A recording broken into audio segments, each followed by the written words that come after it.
I'm 72 years old, and there are 5 mistakes I wish someone had warned me about earlier, not shouted at me, not lectured me from a distance, not frightened me with statistics or deadlines, just told me quietly, the way I'm telling you now, because these mistakes don't ruin your life all at once. They don't arrive dramatically.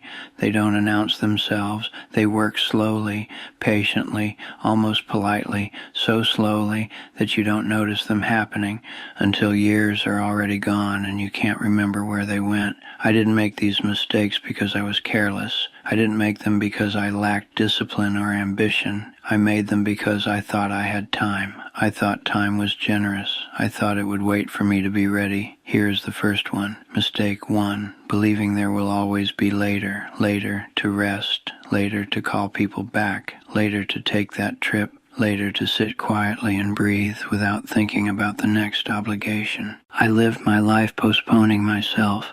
I told myself I would slow down once things were stable, once the workload eased, once the finances were secure, once everyone else was taken care of. But things never became stable. There was always another responsibility waiting, another problem to solve, another reason to delay. Later felt responsible, later felt mature, later felt safe, but later is fragile. Later is an assumption. Later is not guaranteed.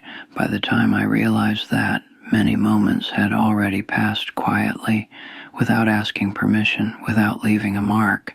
Mistake 2, confusing being busy with being important. For years I wore exhaustion like a badge of honor. If I was tired, it meant I was needed. If I was overwhelmed, it meant I mattered. I filled my days so completely that there was no space left, no space to think, no space to feel, no space to ask whether this pace was actually healthy or necessary. Busyness is seductive. It makes you feel valuable. It keeps you moving fast enough to avoid uncomfortable questions.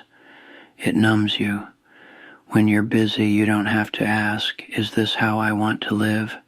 Who am I doing this for? What am I avoiding by staying so occupied? And one day, when the noise finally stops, you realize how much of your life you spent distracted instead of present. Mistake 3. Neglecting relationships because they seemed secure. I assumed the people I loved would always be there, that they understood how busy I was, that they knew I cared, even if I didn't show it very well. Some did, for a while, but relationships don't survive on understanding alone. They survive on attention. I missed calls and told myself I'd return them later. I rushed conversations instead of listening. I postponed visits because there was always something more urgent. And slowly, almost invisibly, some connections faded, not with arguments, not with dramatic goodbyes, just silence. Work never noticed when I stepped away. Deadlines didn't remember me. Emails didn't miss my voice. People did. That difference is one I learned too late. Mistake 4. Ignoring my body's quiet warnings. My body tried to speak to me long before it shouted.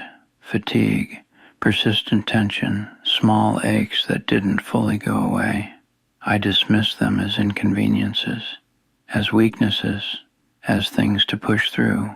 I told myself strength meant endurance, that real resilience meant ignoring discomfort.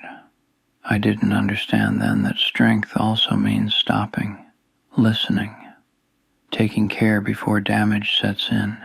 I kept going when I should have rested. I pushed forward when I should have paused. And by the time my body raised its voice, by the time it demanded attention, the damage was already done. Mistake 5. Thinking success would automatically bring fulfillment. I chased achievement because I believed peace waited at the finish line.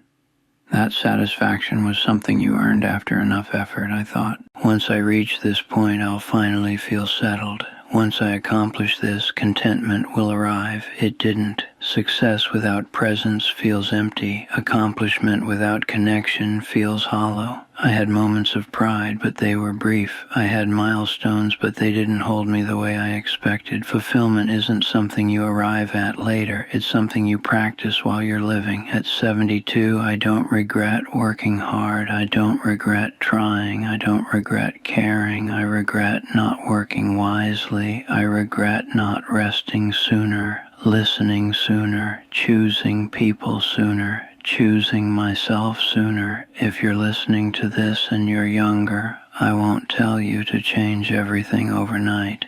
I didn't. But I will tell you this, quietly, honestly. Pay attention to what you're postponing. Notice what you keep promising yourself you'll do later, because one day later becomes now, and now ask questions you can't avoid. I'm 72 years old. These are the 5 mistakes I made quietly. You don't have to make them the same way.